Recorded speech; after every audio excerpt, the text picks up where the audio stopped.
La cabane est une micro-maison située en Ardèche. Elle est construite en ossature bois sur socle béton. Je l'ai partiellement autoconstruite et elle comprend 14 tonnes de matériaux de réemploi.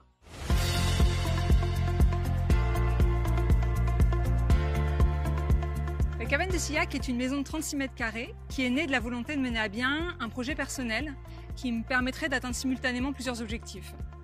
Je voulais habiter un lieu refuge en pleine nature, vivre pleinement un chantier, autoconstruire, confronter mes idées d'éco-responsabilité à la réalité et expérimenter la mise en œuvre de matériaux de réemploi. De par sa surface, la cabane est frugale. Elle consomme peu de matière et d'énergie.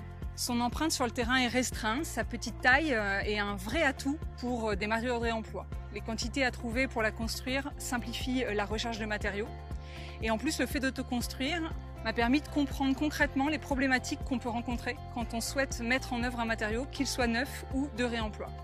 Quand j'ai quitté mon emploi d'architecte, j'avais un besoin viscéral d'explorer les idées qui me traversaient et notamment de concevoir différemment de la construction qu'on dit traditionnelle, c'est-à-dire avec des matériaux bio, géosourcés, donc éco-sourcés et du réemploi. Il y avait une démarche entrepreneuriale autour des matériaux de réemploi qui est devenue aujourd'hui le collectif Ressources Réemploi que je mène avec Pauline Dosier. Il faut savoir que la maison est démontable en grande partie sans créer de déchets. Par exemple, tous les éléments bois sont fixés mécaniquement, soit vissés, soit boulonnés, même les plinthes en fait. Et ça donne des parois démontables dans lesquelles on peut intervenir à tout moment avec juste un tournevis. Et l'idée, c'est qu'en cas de fuite ou d'un raccord électrique, on puisse vraiment venir démonter intégralement la paroi. Le parquet et le bardage sont pointés dans les languettes avec des pointes de diamètre 1 mm. Et l'idée, c'est de pouvoir récupérer à minima les lames de bois si un jour il y a besoin de les démonter. La maison possède 10 menuiseries extérieures, dont 9 sont d'occasion. Elles viennent de démontage ou d'erreurs de commande diverses.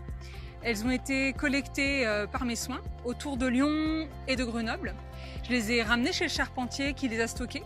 C'est lui qui a construit la maison autour de leurs dimensions. En fait, il a notamment réalisé les précadres sur mesure pour chacune d'entre elles. C'est un autre artisan qui les a posées. Il faut savoir en fait qu'il y a 2 menuiseries de mauvaise facture dans le lot qui étaient en fait vraiment légères dans leur structure, mais que j'ai quand même tenu à poser dans la maison pour aller jusqu'au bout du test du réemploi. Je sais maintenant qu'elles n'auraient pas mérité cette seconde vie dans une maison neuve, mais plutôt dans une serre bioclimatique. Avec Ressources, on anime des interventions et des formations au réemploi des matériaux auprès de divers acteurs, qu'ils soient publics ou privés. Ces temps permettent des restitutions détaillées de cette expérience et celles qui ont suivi, puisqu'en fait depuis, d'autres maisons ont été construites avec des éléments de réemploi et d'autres sont en phase de conception. Les éléments réplicables sont nombreux, je pense, et surtout, pour moi, il est temps d'aller plus loin et de s'attaquer à expérimenter l'ossature bois de réemploi. J'aimerais vraiment réaliser ça dans l'idéal sur une construction de taille similaire. Donc si c'était à refaire, j'irais plutôt vers cette option-là, d'ossature bois de réemploi, et probablement aussi vers de la rénovation plutôt que de la construction neuve pour éviter de manger les terres agricoles.